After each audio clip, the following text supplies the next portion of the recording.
RD, would you confirm that they were the same group that were charged in Lucena City? According to the documents in the investigation conducted by Lucena City Police Station, sila po yung involved, Your Honor. Okay, but ayaw magsalita. And I mentioned to them na mga tanong is ito yung lilinyahin. But of course, hindi rin po naman natin din na pwedeng ipagsalang-alang sa din yung karapatan nila, Your Honor. Mukhang nakapag-briefing na rin sila, Chairman Acop, pero. And now, are we supposed to accept this type of attitude and decorum? Para pong pagdidisrespeto na po talaga yan sa Kongreso at sa mga karapatan at kapangyarihan po natin bilang legislators, Mr. Chair. And these are very, very dangerous waters.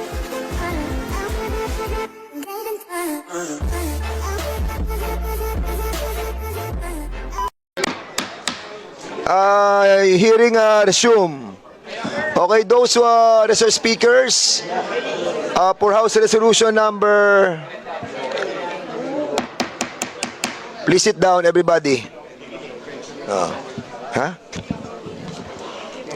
So, yung mga reserved speakers natin for the next item of our agenda, kay Deputy Speaker J.J. Suarez, please sit down in here, no? Sa left, yung mga reserved speakers natin. And then, we will be proceeding, no, with our discussion. We have suspended our discussion on this issue. And to give some background sa situation that happened in our last hearing.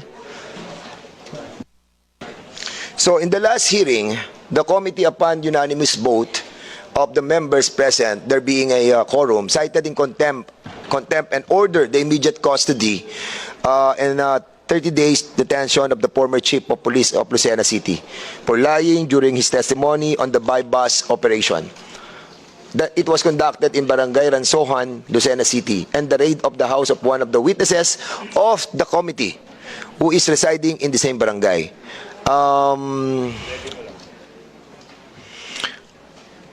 And the committee also unanimously approved the motion to issue a subpoena to Mr. Cesar Rago and Christian Alcala of Lucena City.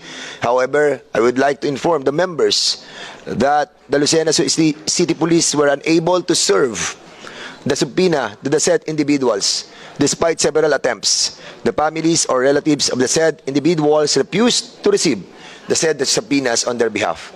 On the other hand, the subpoena duces tecum issued to the Human Resource Management Office of Lucena City was duly served, and the HR officer committed to submit the requested documents. Nasa atin na ba yung mga documents? So we have received the documents. Yun po yung sitwasyon ng ating pong committee right now.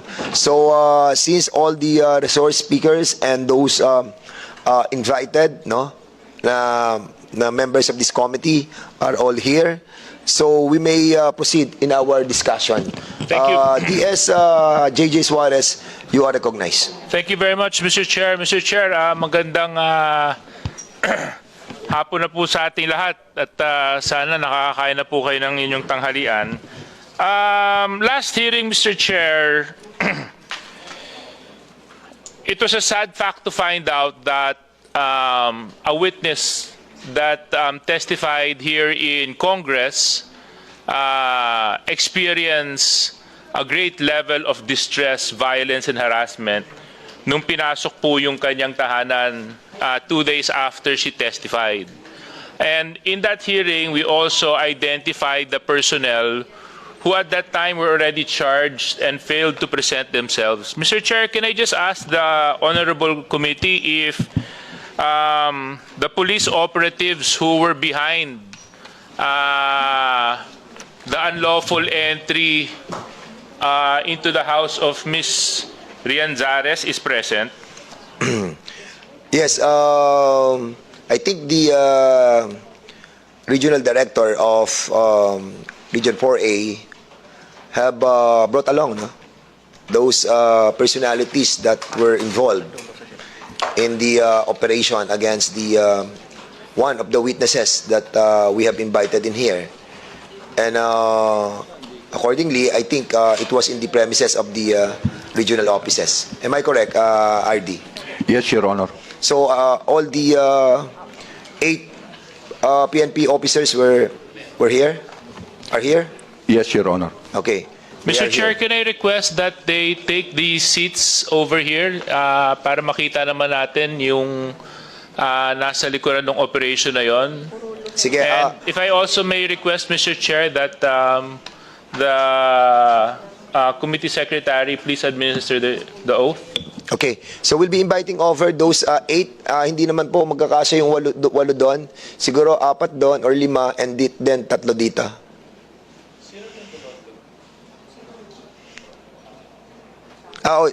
New resource speakers.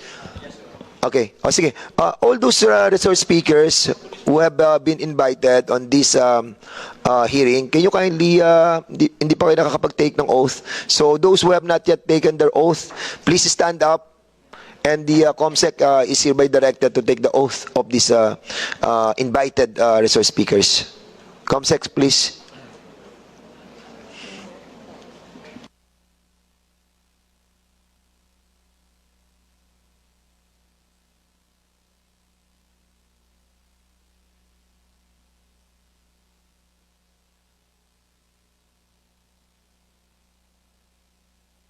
Please stand up, mga resource speakers.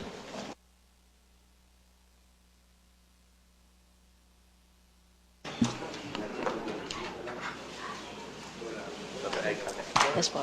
Yes, sir. Lucena City Police Officer, sir. Please raise your right hand. Do you swear to tell the truth, the whole truth, and nothing but the truth in this inquiry? Please reply with I do. Thank you, sir. Please take your seat. Thank you very much, Mr. Chair.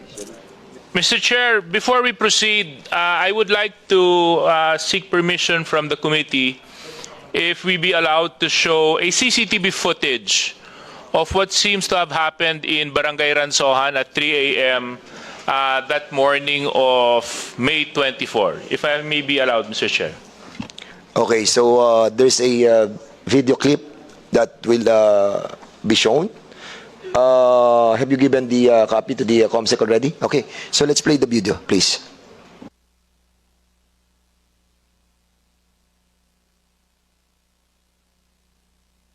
By the way, can you acknowledge first those resource speakers who have been invited? Because I don't know exactly who are those people, please.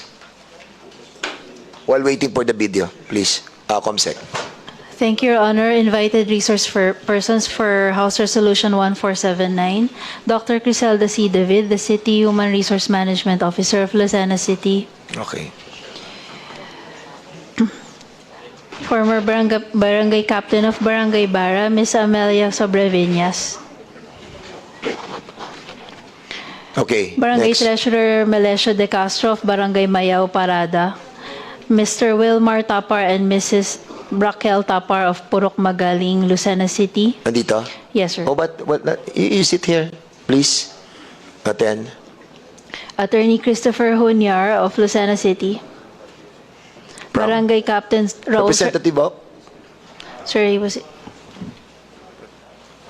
Your Honor, I am one of the resource speakers, Your Honor. I received an invitation. I am Attorney Christopher Hunyar. Oh, okay. Oh, sige. All right. Next.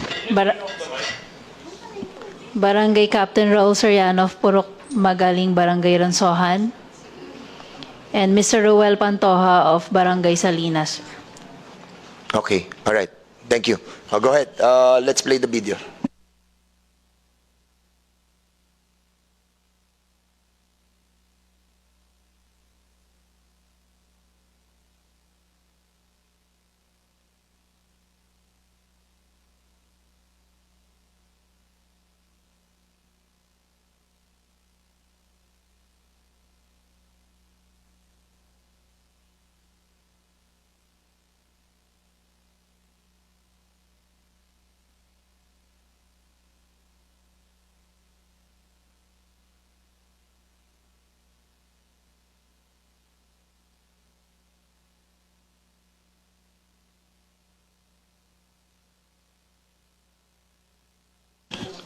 Yes, I'll try to narrate. Mr. Chair, this was a CCTV footage of what happened in Barangay Ransohan. Here we see unidentified personnel exiting what seems to be a white Mitsubishi L300 van. Dito po kitang-kita at around 3 o'clock a.m. Nasa may kalsada po sila at may pinasok po silang iskinita at tahanan. May isa pa pong footage yan, Mr. Chair, na mas makikita po natin klaro. Or if we can forward it a little bit. Yes, the other footage, please. Yeah, so this is another angle, Mr. Chair, of what happened at 3:10. So makikita po natin may mga nakasibilyan. 3:10 a.m., Barangay Ransohan din po yan. And looking at the outfits of the said individuals, it seems to be the same as those who were present. But what intrigues me, Mr. Chair, is bakit ang daming kalalakihan na naglalakad ng ganitong oras at mapapansin natin may mga sublit po silang mga bag. And based on our witness, she has mentioned and testified that ito nga daw po yung mapasok sa kanyang tahanan. And again, we see the same L300 white van.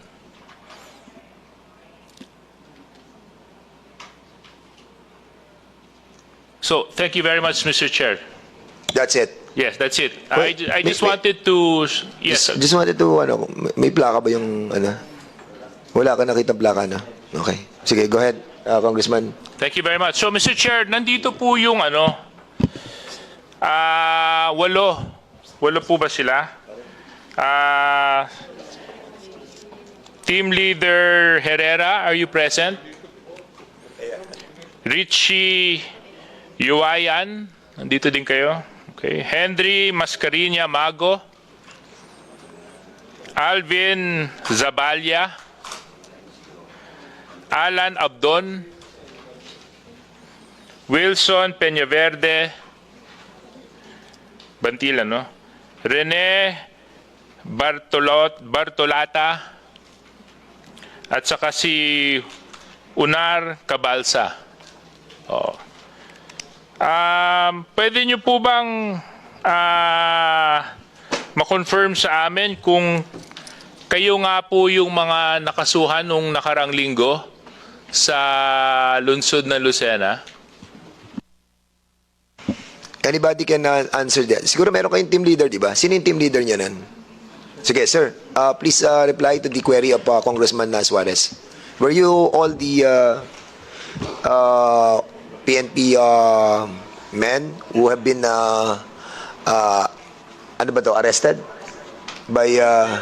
arrested and filed charges by the COP? Magandang tanghali po sa ating lahat, sir, mga honor. Ako po si Police Captain Aaron A. Herrera. Ako po ang team leader ng SDO ng Lucena City. Kino-confirm ko po yung sabi ni Your Honor na kami nga po yung inaresto nung sa And 24, sir. you were the team leader then? Yes, Okay. Your Honor. Congressman Suarez. So, can you also confirm kung kayo po yung nasa video? Again, Your Honor, I invoke my rights against self-incrimination, Your Honor. Ayan, dapat yan ang hindi nyo ginagawa dito sa hearing.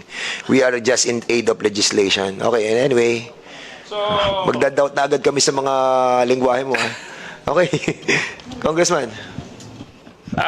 actually, you're not incriminating yourself, Team Leader Herrera, because we are just asking a simple question. And let's not forget that you have already paid for your bail. Di ba? Nakapagpiansa na kayo sa final sa inyo? Tama po, di ba? Yes, Your Honor. Di kung Nakapagpiansa na po kami. nakapagpiansa na kayo, di therefore, may kaso po kayong hinaharap. So ang tanong lang po namin, kung kayo nga po yung grupo yung nasa video. Your Honor, kami po yung nakasuhan sa Lucena noong May 24 at kami po yung nakulong na SDEU team So kayo po yung nasa video. Again, Your Honor, I invoke my rights against self-incrimination.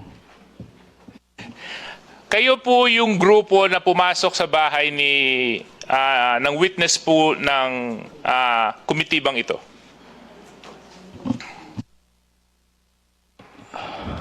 Again, Your Honor, I invoke my rights against self-incrimination. Mr. Yeah. RD, may gusto po ba kayong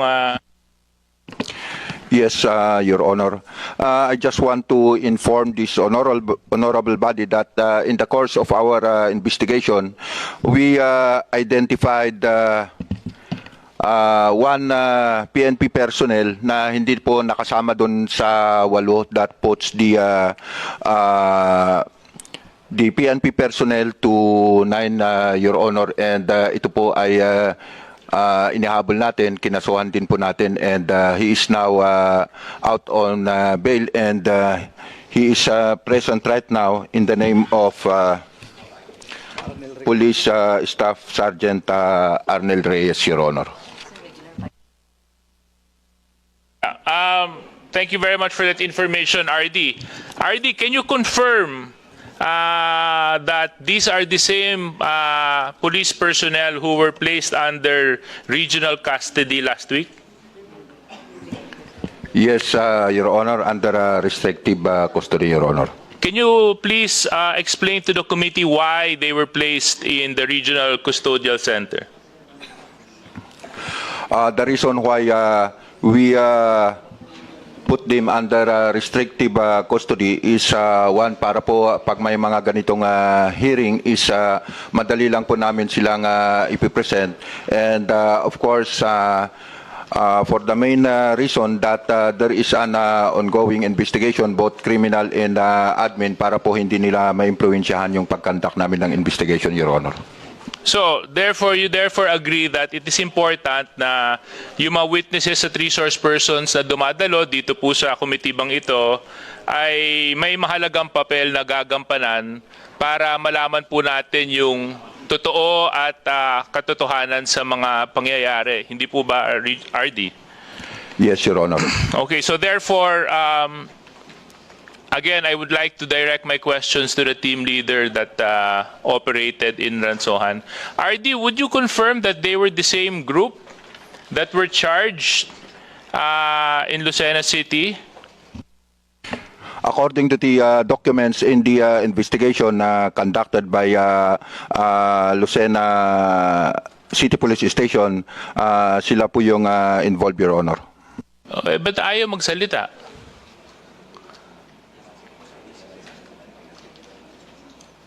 Ba't ayaw nilang aminin na sila kung sila nga yung kinasuhan? Simple question lang naman po yun. Who wants to reply on that query? If nobody will answer, Congressman Suarez, you can proceed with your next question. RD, PD, maybe you can ask your personnel to be more cooperative. Is this the expected decorum that the House will receive from PNP officials and resource persons?